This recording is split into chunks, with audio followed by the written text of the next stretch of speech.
आपको मालूम है इस पूरे मुल्क के अंदर जो राजनीति चली हुई है, जो सियासत चली हुई है, सिर्फ और सिर्फ जात, धर्म, लिबादे, खान पान और कौम और जात के नाम पर सियासत चली हुई है। और उसमें सबसे ज्यादा कोई कौम पिछड़ी हुई, खौफ और हिराज के साये में जीती है, वो है उम्मत मुसलमान।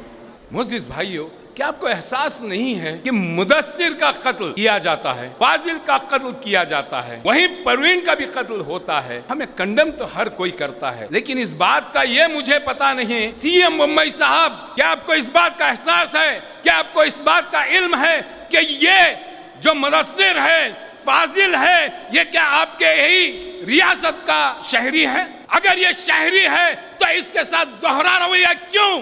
क्या ये टैक्स पेयर नहीं है इस देश का? क्या वो इस देश का नागरिक नहीं है? हर राज्य के अंदर जहां कहीं भी ये सियासी पॉलिटिकल पार्टीज विराजमान है, देख लीजिए कि आपके हुकूक को कैसे कुचल रहे हैं। यूपी बुलडोजर चला करके क्रिमिनल्स को छोड़ देते हैं, मासूम के घरों पर जो है बुलडोजर चलाए जाते हैं। कैसी राजनीति है अपने ही जनता के साथ? मुंबई साहब, बड़े खूब, आप किसी एक धर्म के चीफ मिनिस्टर नहीं हैं, आप पूरे कर्नाटक राज्य के सीएम हैं। आपको सोचना चाहिए कि वो मुदस्सिर मरने वाला, वो फाजिल मरने वाला, वो मरने वाला प्रवीण, ये सब आपके राज्य के मेंबर हैं, ये राज्य के सिटीजन हैं। क्या आप उसको 25 लाख दे करके कहीं ना कहीं आप राजधर्म से मुकर तो नहीं गए? और ये सियासी सेकुलर पार्टीज हमें, जिनके लिए आज तक का सर पर ढो करके घूम रहे हैं, किसी के मुंह से दो जुमले इस कौम के लिए नहीं निकलते। और ये कौम इतनी मासूम है कि अभी बोलने को भी तैयार नहीं है, खड़े होने के लिए भी तैयार नहीं है,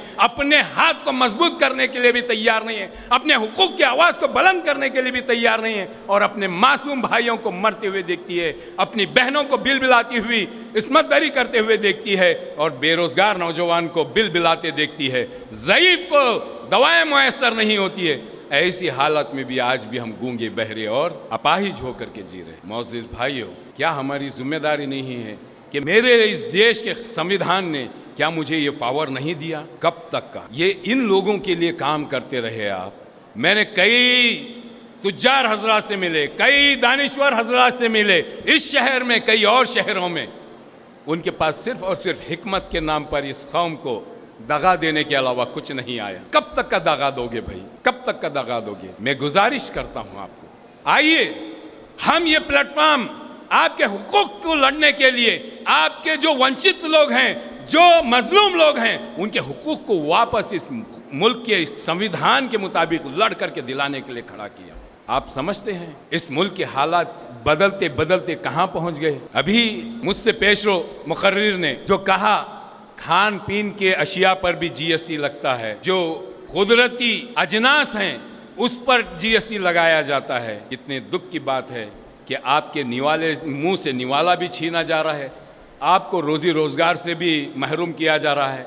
मुअज़्ज़िज़ भाइयों, हमारे पास वक्त नहीं है। अगरचे कि आपके पास वक्त है तो आप अपनी नस्ल को कुचलते हुए, रोंदते हुए, बिलबिलाते हुए, जलील व ख़ार होते हुए देखेंगे। अगर आपके पास जुर्रत है तो आइए हम साथ मिलकर के इस शायर की हालत बदल देंगे। नहीं तो ये मातम करना बंद कर दीजिए कि 5 साल में एक मरतबा इन दलालों के हाथ बिक जाते हैं और 5 साल रोते हुए, बिलबिलाते हुए एसडीपीआई के कैडर्स की तरफ चेहरा दिखाते हैं। भूल जाइए, या तो आप फैसला कर लीजिए कि अपना मुस्तकबिल अपने हाथों से संवारेंगे, या नहीं तो किसी की दलाली का गुलाम बन करके रहेंगे। या आप फैसला कर लीजिए आज के बाद।